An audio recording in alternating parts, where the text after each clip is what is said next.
For a little reminder, let's start from the beginning.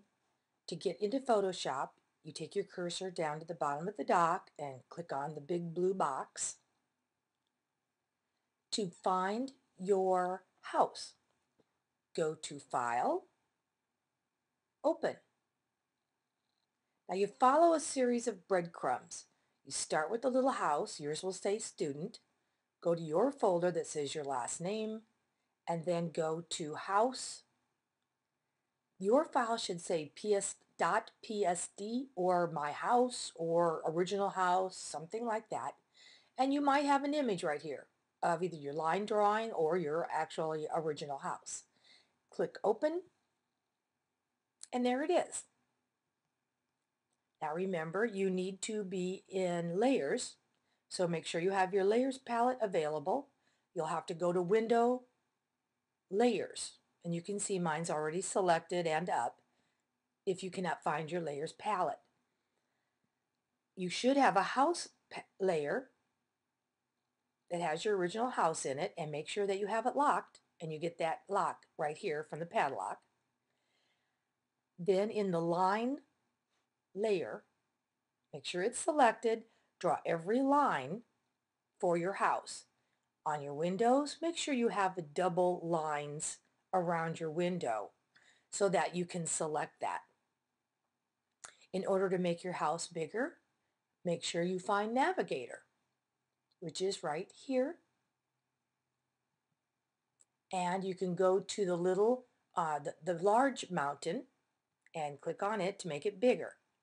You can take that red rectangle and run it around to find a spot so that you can easily fill your lines with color. And that's what we're going to learn today, is how do you fill with color. Come on over here to the toolbar and you'll select your paint bucket. And it says bucket tool. Now what happens if you can't find your bucket tool? It should be right under the eraser. Well, if you can't, double or click on that little triangle at the corner and you'll see a fly-out menu bar. And then you can find your paint bucket. Your tool might look like, come on honey, there you go. Whoops, your tool might be housed with the gradient tool. So your tool might look like this, dark on a rectangle, dark on one side, light on the other. So just click on that and select your paint bucket if you can't find it. Oops, that was a mistake. That's going to be what you're going to do, but definitely not ever, ever, ever with black. So you're going to come down here to your foreground color, and it's the two little boxes of color down here. And you're going to select that, and you're going to get your color picker. So you can come in here and pick whatever color you want. I would like for you to create a color that's similar to the house. Please don't do it psychedelic with pinks and purples and yellows and greens. Be somewhat similar to your house. So I'm going to come here to this range of color or hue and notice the value. Light at the top, more intense over here, more, so this is your tints, these are your tones with gray, these are your shades with the darker value of the hue. I'm going to select this color and select OK. Notice that this color becomes that same color that we just picked. Now I'm going to fill that area. Here, let me make this smaller so you can see what I'm doing.